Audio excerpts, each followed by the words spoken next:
the show, creating a trifecta of awesomeness and the holy trinity that the good book describes. Here he is, Nick Redfern. How are you? Hey, Greg. Doing good, thanks. How's it going? It's going well, man. Couldn't be better, you know. Cool. The first time we talked, it was sort of an overview of a lot of your work, but I think the biggest focus was The Pyramid and the Pentagon on episode 25, which is a great book about government files pertaining to seeking out of ancient relics, Noah's Ark, similar things like that. And it was awesome because it showed that the government has taken some things seriously that would probably surprise a lot of people, which is sort of the same case on a different subject in Monster Files, right? Yeah, well, Monster Files is probably on my most sort of favorite subject and area of investigation. That's cryptozoology, which is the study of unknown animals like Bigfoot, the Loch Ness Monster, the chupacabra, abominable snowman, sea serpents, and so on. And I've written about 7 or 8 books over the years on various aspects of cryptozoology. Most of the books sort of written in sort of diary, road trip style, just following me on the expeditions. But Monster Files is sort of significantly different because it deals with an aspect of cryptozoology that not only does it not get really much coverage, but most people probably aren't even aware it exists, and that is the way in which and how and for how long government agencies all around the world have secretly taken an interest in strange creatures and put together files on them, investigated them, and in some cases, in weird fashion, even created them as well.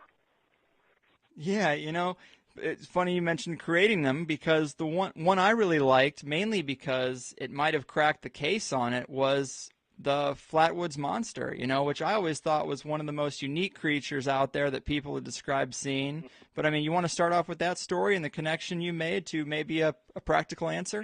Yeah, sure. Well, the Flatwoods Monster is a creature that goes back to September 1952 and the little town of Flatwoods in West Virginia.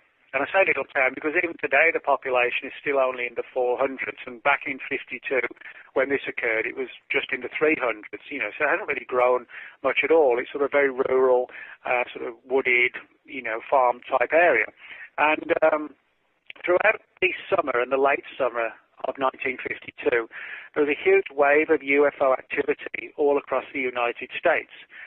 And one of the strangest events occurred in Flatwoods in September, and a number of the people in the town reported after the sun was going down, you know, darkness was setting in, they saw this strange object sort of shoot across the sky, and it seemed to land, or come down at least, in a large area which was sort of dominated by sort of mountainous hill and forest land.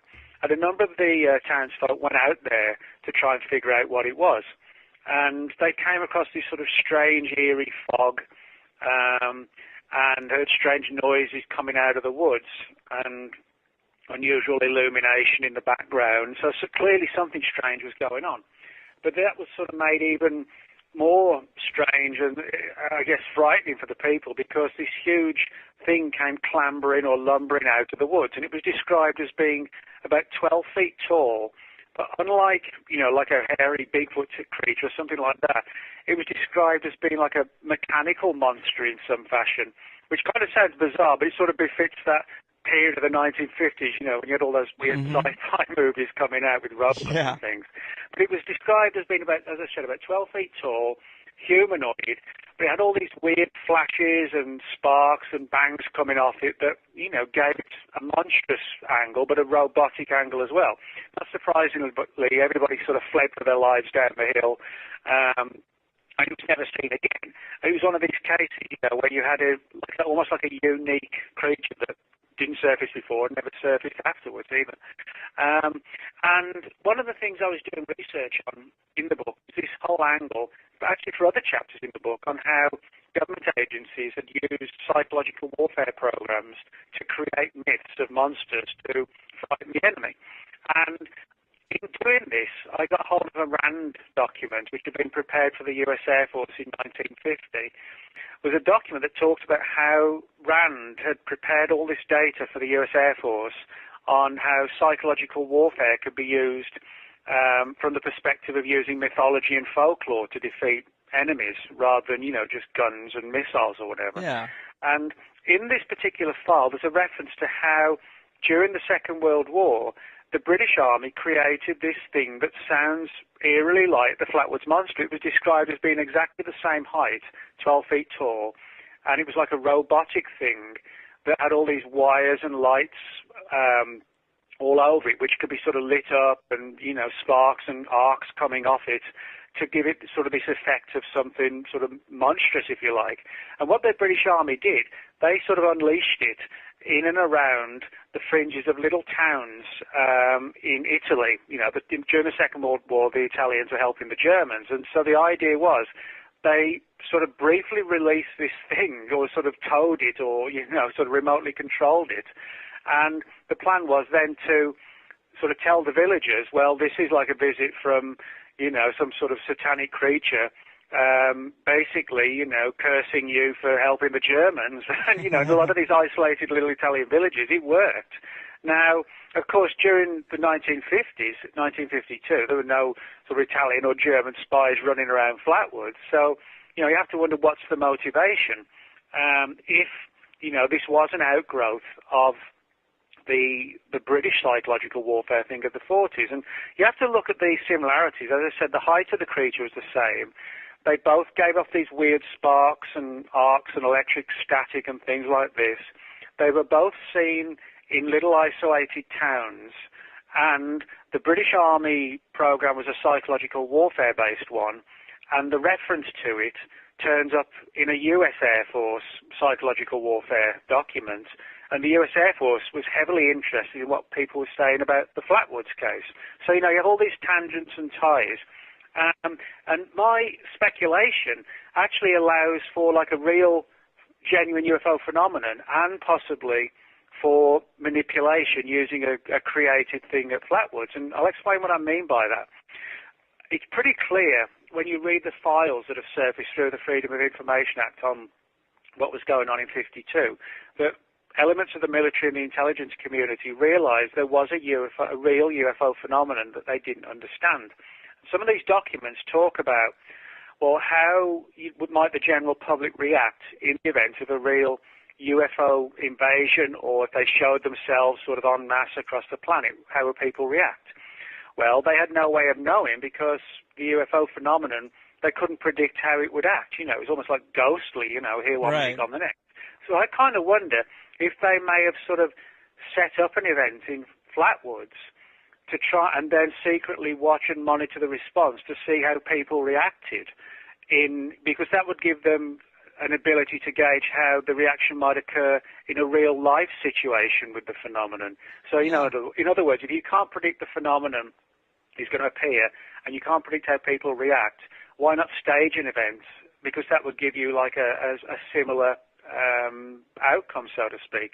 And the very fact that everybody at Flatwoods sort of fled for their lives, screaming for their lives, may well have given the military an idea of, well, now we know what to expect in the real world when it really happens. So I actually think, you know, there is a real phenomenon, but I think at times things like this have been done to try and determine, again, you know, how myths can be used and what the reaction and the result is on the people who are exposed to it.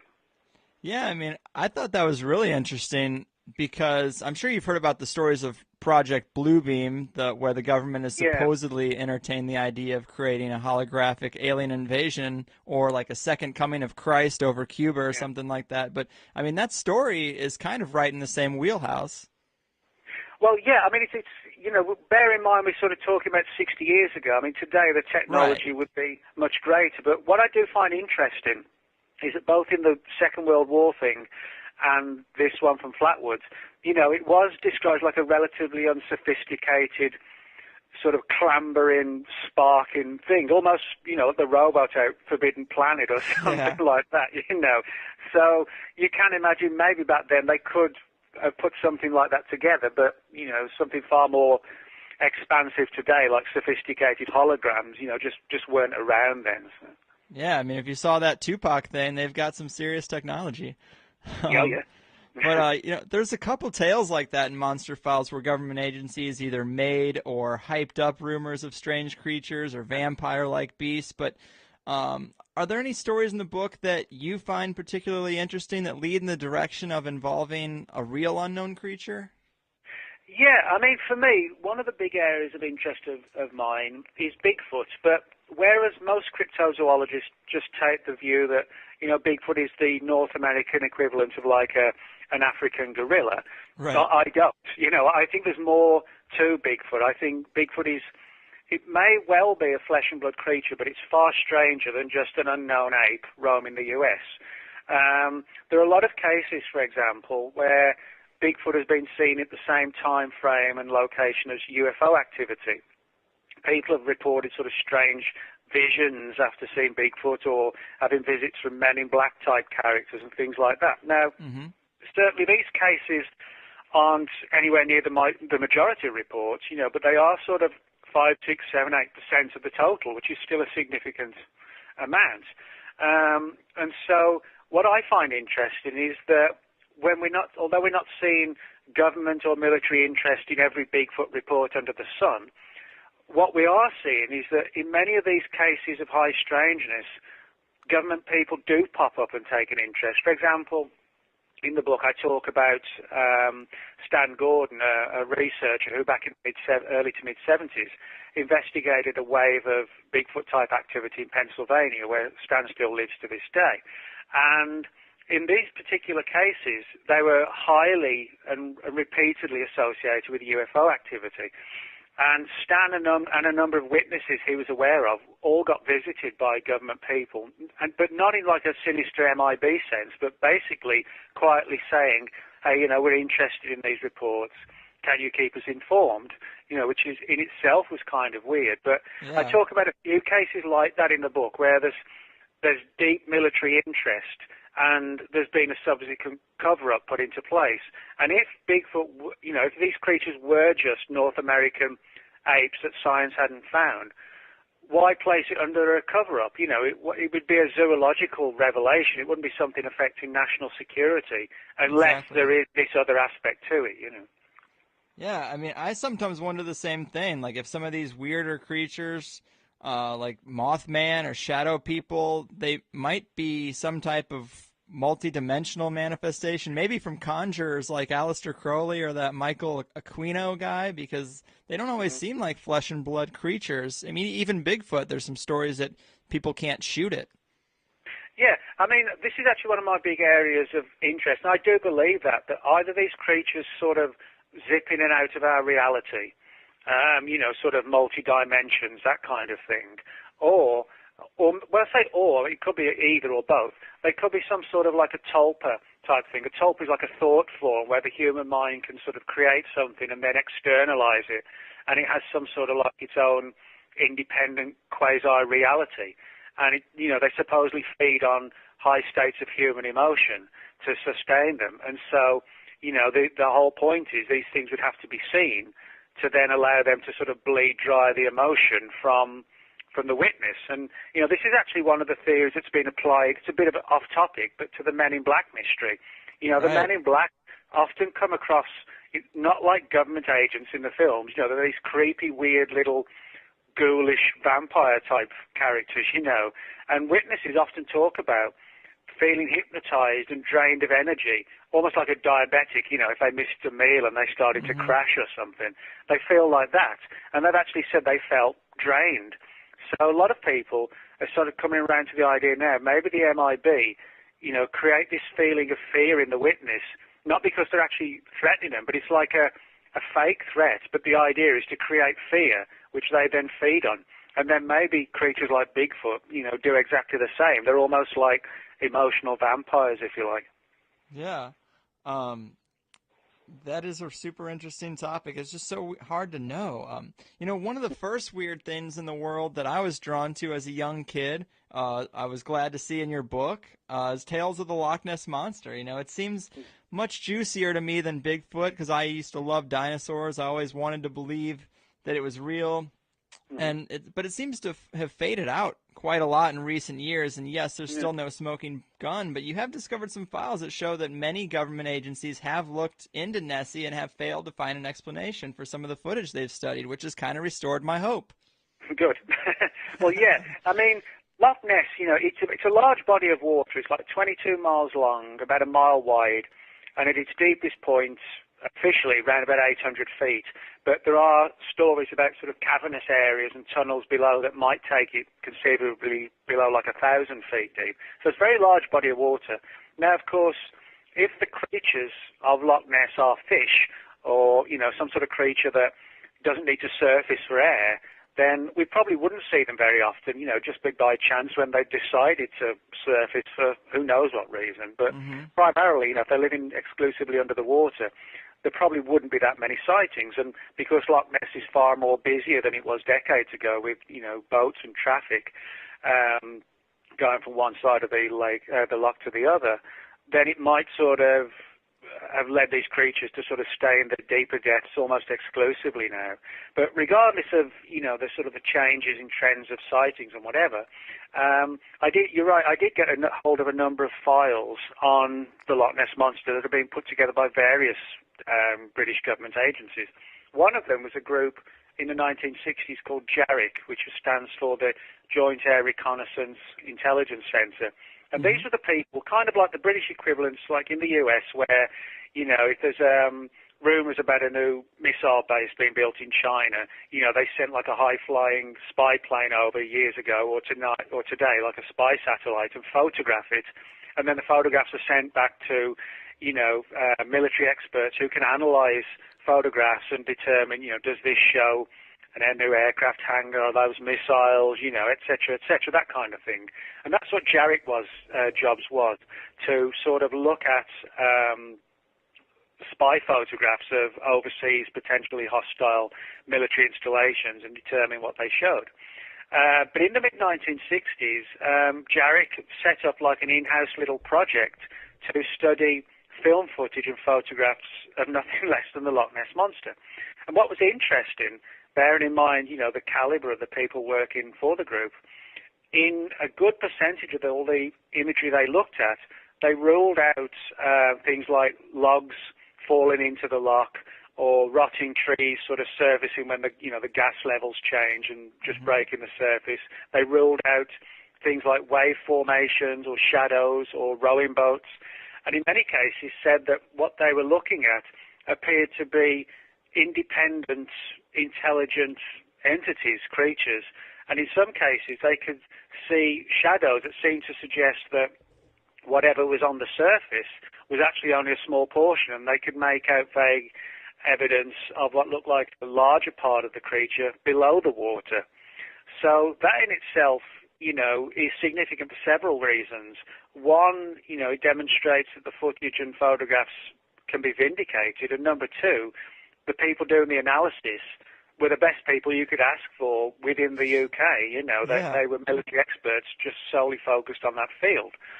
Now, the next files that I got hold of, pretty much all dated from the 1980s, and during when Margaret Thatcher was the Prime Minister, and the government had this plan, almost like a harebrained plan, to train dolphins to swim in Loch Ness and to try and find the Loch Ness monsters. And the idea was to have the dolphins strapped with cameras and sonar equipment, which could be sort of triggered remotely, in the event that they came across one of these creatures.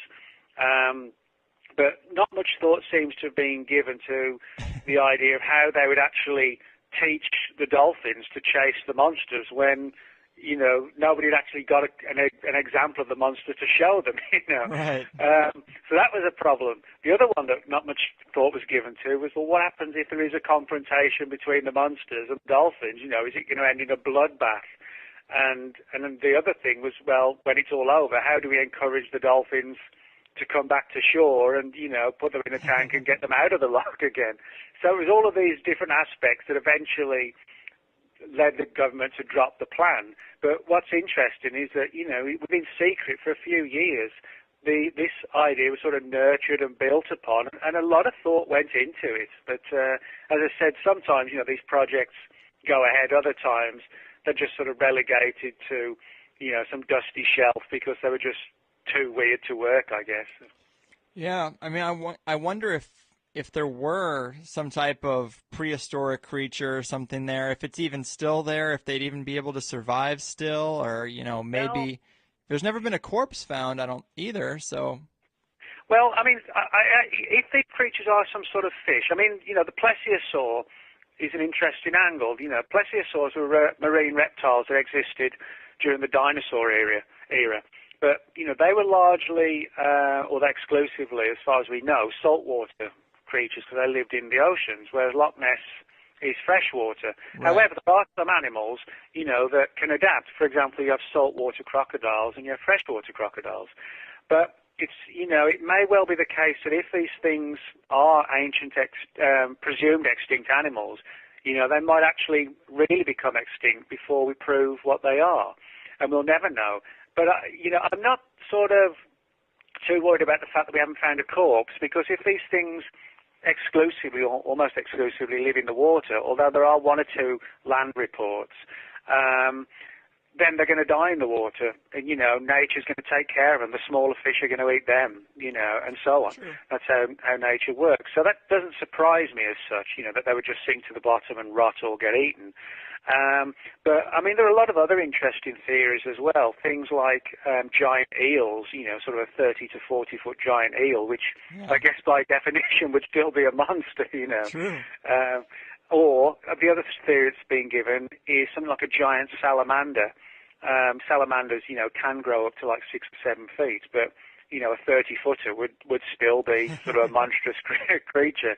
So, you know, I'm not sort of tied to the idea that it's nothing or it's a plesiosaur. I think there are other scenarios, and I do really believe that there have been and maybe still are strange creatures in the loch, but a lot of people don't realise that Loch Ness is actually connected to the Atlantic Ocean by the Caledonian Canal. You go through like a series of locks and gates, you know, to like on a regular canal.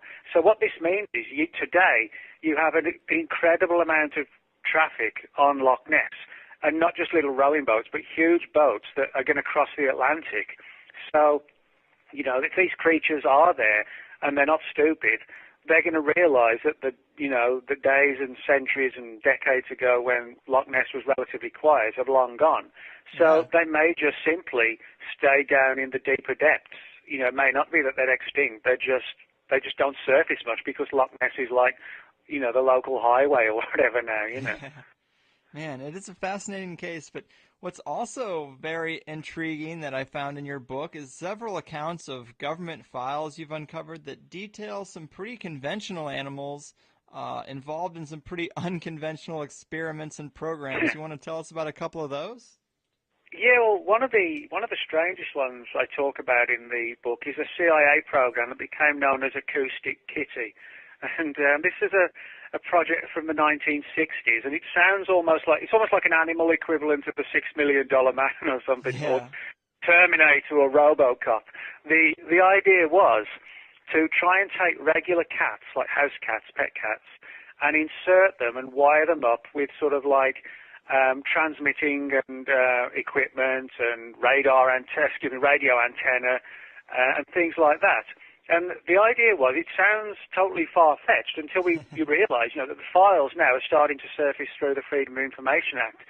Some of them are actually quite heavily redacted, but, you know, we have got a few which confirm the existence of the project. And the idea was to have these cats sort of wired up with all this electronic gear and gizmos, etc., and try and train them to walk around the grounds of the Soviet embassy in Washington, D.C., and, you know, if a couple of guys walking past, say, named Boris and Ivan, you know, in the grounds, we're talking about some classified program, and the cat's wired up with all this sort of radio antenna and microphones, and he picked up the conversation.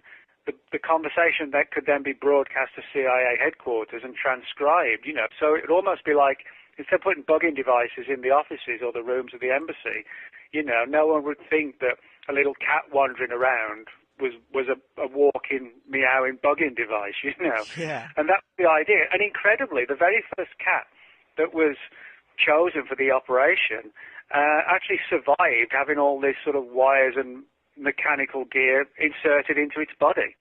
The problem was, of course, that, you know, with hindsight, I mean, cats aren't the easiest animals to train. You know, if you're going to want to train an animal, a dog's far better. Cats basically look at you and give you the finger, you know what I mean? And so that made it problematic. But on the very first occasion when they had the cat ready to go, so to speak, a team of CIA agents in a regular-looking van just pulled up as close to the Soviet embassy as they could, opened the back doors and sort of urged the cat to sort of cross the road towards the embassy and hope for the best. But it only got like a few feet, and it was splattered by a taxi that was speeding along the road. And so that was the end of Acoustic Kitty, and it was actually the end of the program. And the files that have surfaced through Freedom of Information show that the reason was that it was just perceived as having too many factors that couldn't be, necessarily, chosen for and dictated. There were too many random events that could go wrong, and so the thing was shut down. But again, it sort of demonstrates some of the really weird aspects of, how regular animals are used in sort of an irregular practice, so to speak. Yeah. I mean, that is pretty morbid. Another one that was pretty interesting, we had, I don't know if you're familiar with Rupert Sheldrake, but we had him on the show recently. He's done a lot of research into animal ESP with dogs. Dogs that know when their owners are coming home, they seem to just know as soon as the owner stands up at their desk at work, and it's like a ESP kind of thing. And you also have kind of a story about dog ESP in the book, too. Yeah, this goes back to the early 1950s, and again, this is from files which have surfaced from the U.S. Army through the Freedom of Information Act. And they talk about a little project that was set up in 1952 to see if dogs possessed ESP. And the plan was that if they did possess ESP, could it be used to locate landmines on battlefields? Now, the papers, again, are fairly redacted in some places, but they show that two German Shepherd dogs were chosen for this particular project. Their names were Tessie and Binny. And we don't know, because we don't have all the files, but we don't know how or why, or under what circumstances, I should say, that their psychic powers were deemed to be real, but apparently they were. And so what happened was that this program went ahead on various stretches of beach, sort of down by Highway 1 in California, sort of running from Los Angeles way up to San Francisco. And various pieces of beach were chosen, and dummy mines were sort of, they weren't, I should stress that, they weren't live mines. Dummy mines were sort of laid out on the beach, or in some cases, actually like 6 or 7 feet down. And in a couple of cases, they buried them a few feet down, but like 15 feet out to sea. And then the dogs would be sort of unloaded from the van or whatever, and then sent out to try and find, the mines. And interestingly enough, in something like 70 or 80% of the trials, they actually succeeded. But for some weird reason, even when some of the cases where the mines were easily locatable, they didn't find them. And so the ultimate conclusion of the military was that there clearly seemed to be some unknown power or skill that the dogs possessed that allowed them to find the mines, but it didn't work every time. There were times when it was hit and miss and it couldn't be predicted. And that's kind of like the whole thing with the government and the remote viewing programs of the 70s and onwards, where they had a lot of good remote viewers and it was clear they had some skills, but then there were other times, when it just shut down. It was almost like the equivalent of writer's block or something like that, And I think that's the reason with this psychic dog program, why it was pretty much shut down, was not so much because they didn't have successes, they did, but because they couldn't predict the successes, and when it failed, it just totally failed. And so they sort of preferred to go back to sort of regular human resources, I suppose, and more conventional ways of looking for the mines. Yeah, and when it fails in the field, I mean, that's going to be a pretty nasty mess for the PR team. Yeah, exactly. Man, messing with dolphins and cats and dogs, they're, it's almost like the government's just use these animals as tools more than thinking of them as live creatures. But, there's another crazy thing about the Soviet Union, I believe it was, who attempted to crossbreed apes with people. I mean, that was a fascinating chapter, pretty creepy chapter. Yeah, this goes way back to the 1920s, and a Russian scientist named Ilya Ivanov, and he was a very brilliant Russian scientist, but he was also like a typical sort of Dr. Frankenstein mad professor type. He had an obsession, and it is fair to call it an obsession, not just an interest. He was trying to crossbreed humans with apes. and particularly gorillas and chimpanzees. Now, back in the 1920s, there was nothing like gene splicing, and DNA was in its infancy, that kind of thing. Mm-hmm. But nevertheless, the Soviet government's Academy of Sciences actually funded Ivanov to a highly significant amount, to where he was able to had the funding to travel to West Africa, and had an entire team that helped him round up a number of female gorillas and chimpanzees. And laboratories were built all across West Africa and some in Russia as well, where these experiments went ahead. Now, as I said, it was nothing like gene splicing, so basically... Yeah, the old-fashioned way. Yeah, the old-fashioned way, exactly. Now, of course, nobody wanted to volunteer to impregnate the gorillas, so they had to essentially, just take human sperm and inject it into anesthetized gorillas and chimpanzees. Now, granted, we're actually like 98% compatible DNA-wise with chimpanzees, but it's that small percentage that isn't compatible that makes us look so different from chimpanzees and act so different. And nature, has a way of ensuring that sort of freaks of nature and, interspecies offspring don't occur. Right. And as far as we know, at least, or the official story is that all these experiments that Ivanov undertook ended in failure.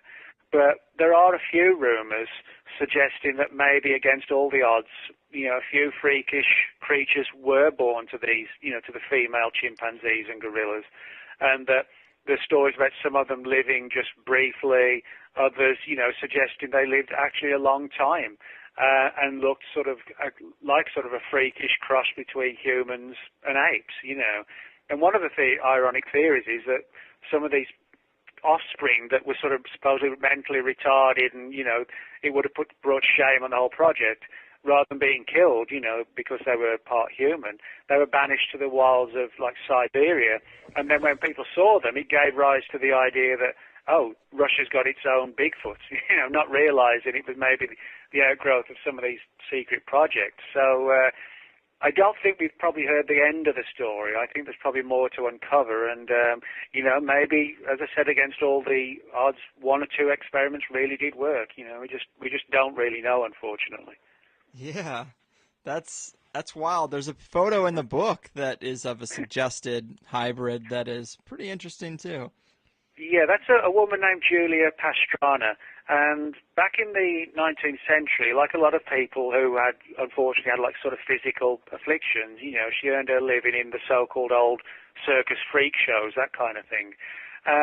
Now, what we know for sure is that she had a condition called hypertrichosis, and that's a real condition. It's where the body and the face and pretty much everywhere just grows massive amounts of excess hair, and it just covers the entire body and face all over. And it's unofficially known as werewolf syndrome, which gives you sort of an idea of how a person looks. But if the person sort of regularly shaves or has the hair, sort of medically removed, they look just like a normal, regular person. You would never know until the stubble starts to come through again.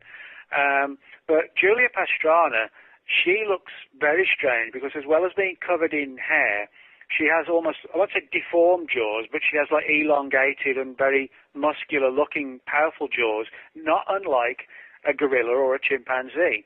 And so she looks very strange. And the fact that she is covered in hair suggests that maybe her hypertrichosis wasn't due to the regular condition, because the regular condition doesn't cause facial or appearance abnormalities. And she, is one of the ones who there are still questions raised about, was she completely human, or again, was she one of these, some sort of offspring that's, again, against every odd, that managed to survive, Yeah, it definitely is a picture worth looking at for anyone who's interested. Another subject you've looked in before, I think, it also crops up in this book under the label of ABCs, the alien big cats. But what was interesting about their appearance in Monster Files is there seems to be a connection between Princess Diana and these cats, apparently, right? Well, by default, she's been linked to a conspiracy concerning the big cats. Now, all across Britain for decades have been reports of big cats on the loose. kind of like the equivalent of like a fully grown black leopard or, you know, sort of mountain lion that you would see in the Pacific Northwest forest, that kind of thing. Now, there shouldn't be anything like that running around the UK at all. You know, other than pet cats, the only other cat in Britain is called the Scottish wildcat, which, as its name suggests, it lives in the wild and it lives in Scotland. But even the wildcat, it's barely any bigger than a normal house cat, and it looks just like a house cat, but it's actually quite savage, and, you know, they will give you a nasty scratch or bite if you get too close to them in the wild. But, you know, you're not going to mistake a Scottish wildcat for a mountain lion. You know, there's no comparison. And yet people see these things every day. So the big question is, where are they from? Well, part of the answer probably lies in the fact that back in 1976, the government passed a law, the Dangerous Wild Animals Act, which meant that anybody who wanted to own a big cat or a large cat had to have a license and a fully secure enclosure to keep it in. Before that, as incredible as it sounds, anyone in the UK could own a big cat and just keep it in their backyard. And it's amazing nobody got killed. And we know people did, but because some of them couldn't afford to, you know, pay for the new license and build new enclosures, a few people have come forward to say, well, you know, we let our cats go into the woods in the middle of the night, and there were males and females, and they may have mated, and then, you know, today we've seen third or fourth generation cats after the 1976 releases. That explains part of the story, but the problem is the reports going back decades before that, and actually into the 17th and 18th centuries. So, you know, maybe sailors from overseas brought back cats, you know, and they've actually been breeding for centuries in the wild, you know, and in secret. I think so. You know, we've got a couple of angles, but people nevertheless still see these cats today. You know, the hundreds of reports coming every year, so there's clearly something going on. Now, in the late 1980s, a friend of mine named John Downes, who, like me, writes books and investigates strange creatures, John got a telephone call from a former British Army soldier. And he was part of like an elite unit that was shadowing Princess Diana, because the British government and military intelligence had picked up on rumours, which they took very seriously, that some organisation, or possibly several, were planning to either kidnap or assassinate Princess Diana. And they didn't want to alarm the princess, and they didn't want the story getting out to the media, because their plan was, if they kept it under wraps, it would help them to track down who these people were, because if it was spilled all over the newspapers, then the people would just go to hiding and they'd never find them, and, you know, then they could plan another attack later on. So they wanted to keep it all under wraps. And so what they did, this small unit of like 5 or 6 soldiers, you know, so highly trained, you know, used to maneuvers at night time, very skilled with guns and pistols, rifles, whatever, they would shadow and watch Diana wherever she went. Now, John got the call in 1989, and the group, its activities began around about 1985 onwards, and at some point between those years, the group actually shadowed Diana when she travelled down to the old English county of Devonshire. For people who are wondering, Devonshire is where Sir Arthur Conan Doyle set the Sherlock Holmes novel, The Hound of the Baskervilles. So it's like this foggy old moorland with old castles and stone circles, and, you know, it looks exactly the same today. It looks like you've stepped back in time, you know, and you expect to see this blazing-eyed hound come, you know, racing across the moors. But this was the time when Diana's marriage to Prince Charles, you know, was sort of on the rocks, and she was seeing other people, boyfriends, etc. at the time.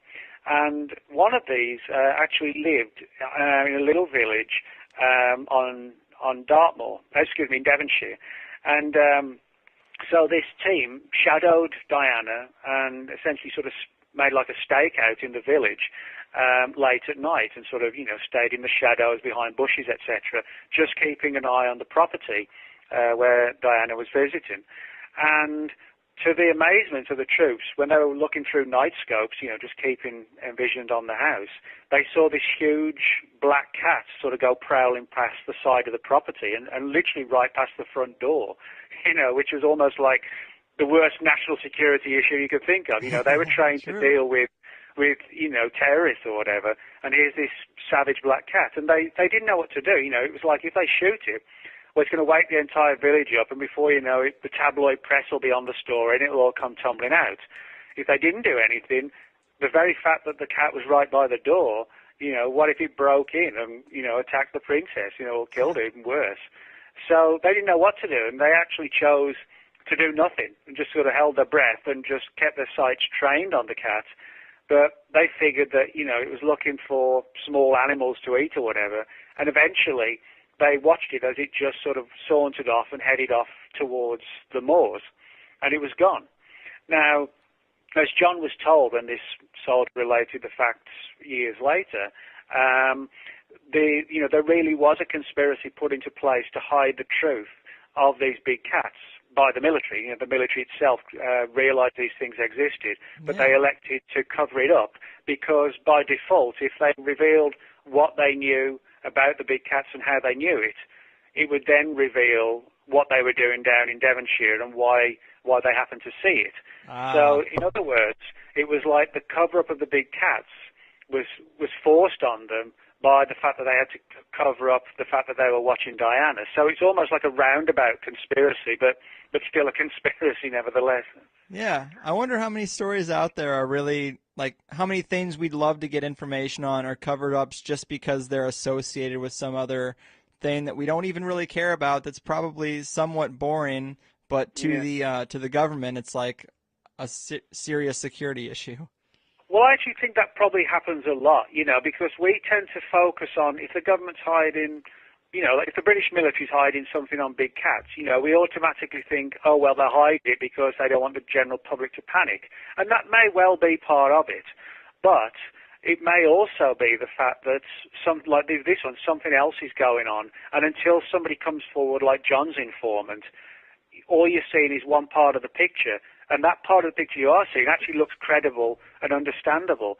But then when you see the other part, it totally sort of throws a spanner in the works, so to speak. And, the whole thing is turned on its head, where you still have a conspiracy, but for a totally different reason to the one you were expecting.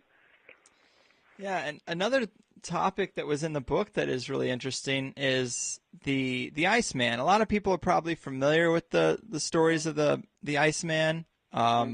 We actually had someone come on and talk about it not long ago who basically just thought the whole thing was a fraud. But you have uncovered some people's testimonies who've talked about it and said they could smell the creature. So I mean, that's pretty interesting. Yeah, I mean, the Minnesota Iceman actually goes back to the mid-1960s. And just as an aside, the model that some people say was always a model is actually going to be unveiled this coming Saturday at the Museum of the Weird in Austin, Texas. It goes on public display there.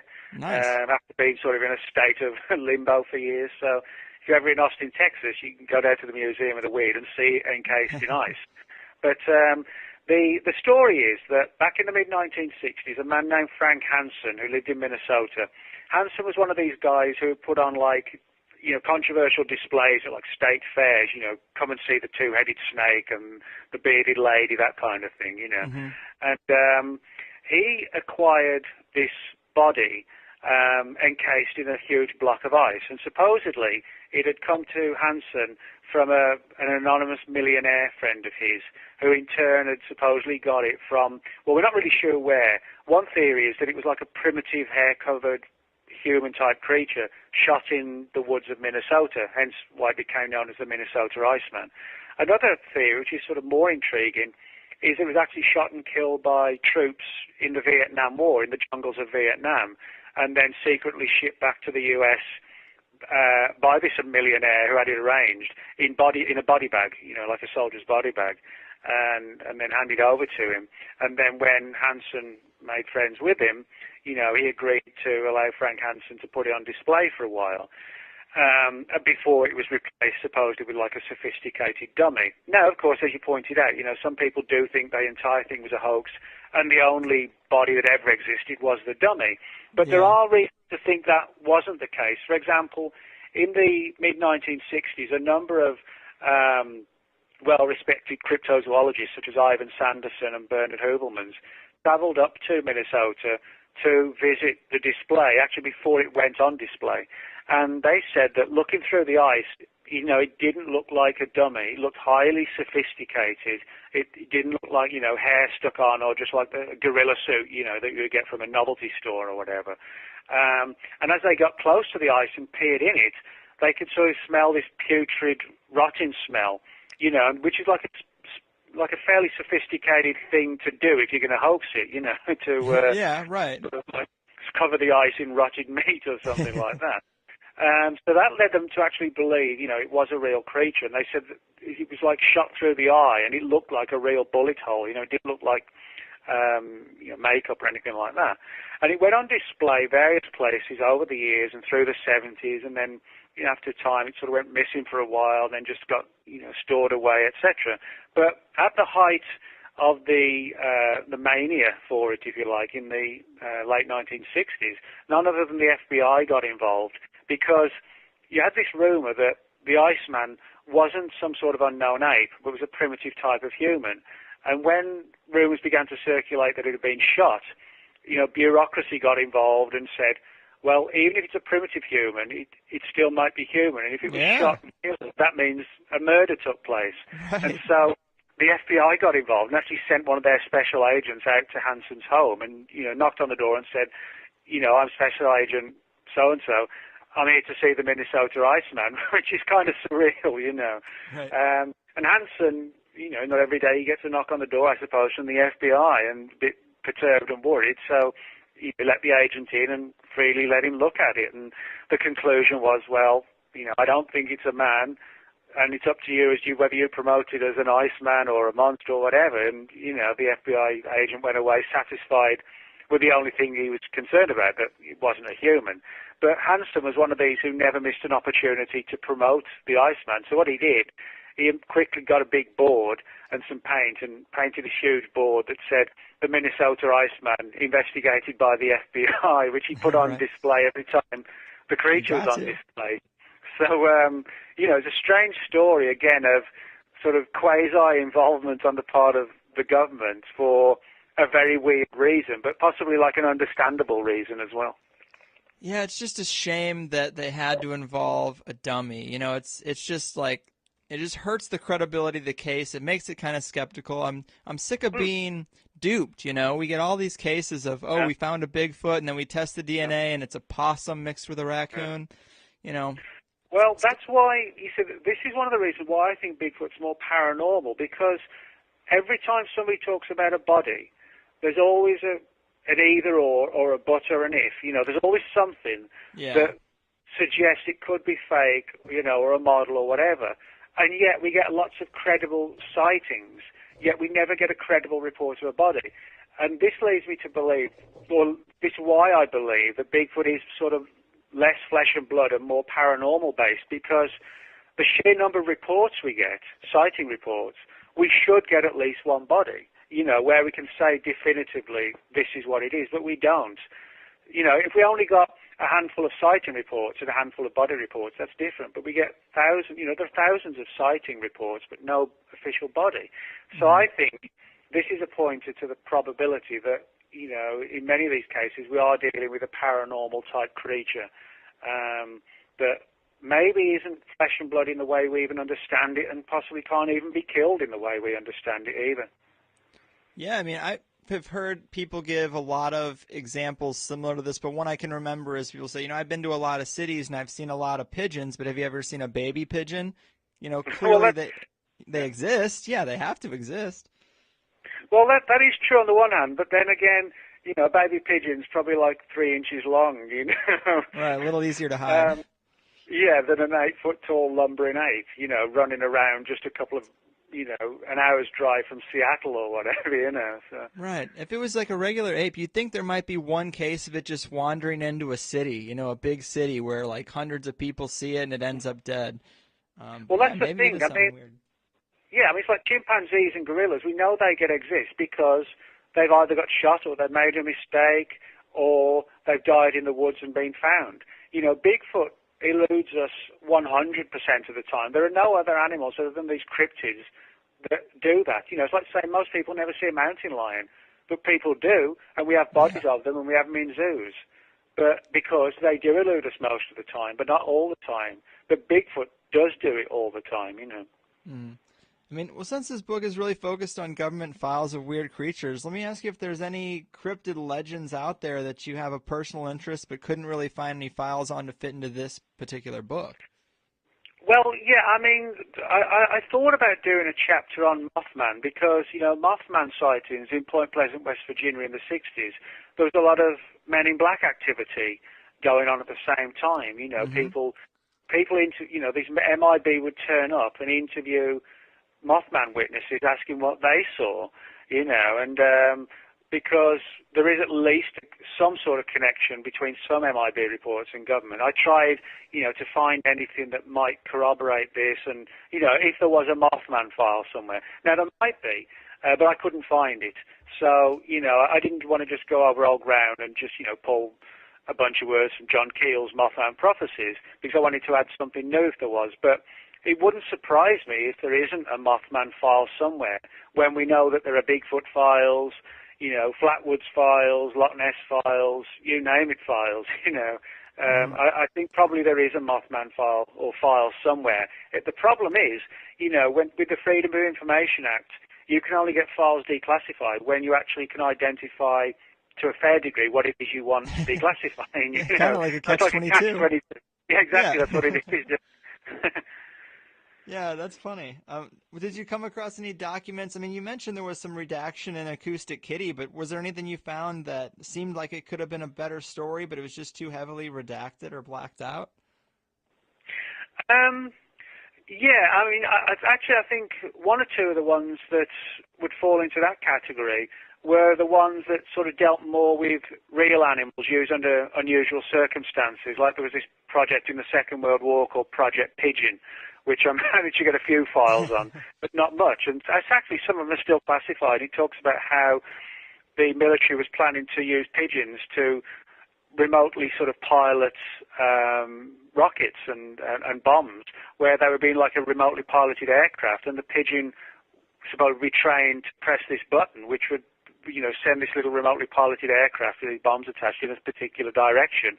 But the pigeons had like an attention deficit disorder where they just keep pecking the screen and these little planes would just slam into the ground or whatever. And it's kind of weird though that some of those files are still withheld. It's like, what on earth could prompt the withholding of a file from 70 years ago on remotely controlled pigeon aircraft, you know what I mean? Yeah. It's sort of bizarre that the files would be withheld at all, Yeah, it is. Man, well, Nick, that pretty much brings us to about that time to go. You've always been a great guest. I think I've read about 5 of your books now, that's a lot for me. I mean, I haven't even read that many Harry Potter books. But I'm a big fan of the way you write. There's no filler in your books. It's just story after story, and that's the part that I really love. I still think about.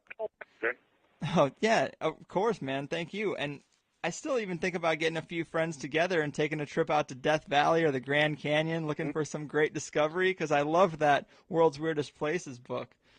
Well, I mean, Death Valley, you got those sailing stones, that go across the landscape, and there's the stories of, sort of supposed like Indiana Jones type, buried temples and things under the ground, going back to Atlantean times and all sorts of weird stuff. So that's all in Death Valley.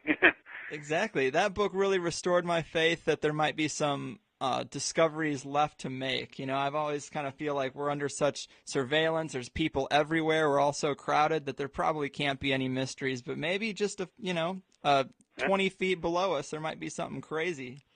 Yeah, you never know.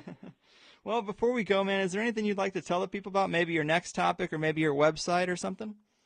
Yeah, people can reach me at Nick Redfern 14, Fortean, nickredfern14.blogspot.com, or at Facebook, just type in Nick Redfern. And at my blog on the right-hand side, I have a list of upcoming lectures and conferences and different places I'll be speaking at and whatever. So. Yeah, we had Scotty Roberts on not long ago. I mean, you're going to be at the Paradigm Symposium this year, right? Yeah, I spoke last year. It was a really good event, so I'm looking forward to this one again. And that'll be in Minneapolis in October. Excellent, man. Well, hopefully some people can make it out to that. It's always an honor and a pleasure. Keep doing what you do, and may the Freedom of Information Act always be your guide. All right. Well, thanks a lot, Greg. Thank you. There we go, people. Nick Redfern, always a pleasure to talk to that guy. Thanks for all the love and support.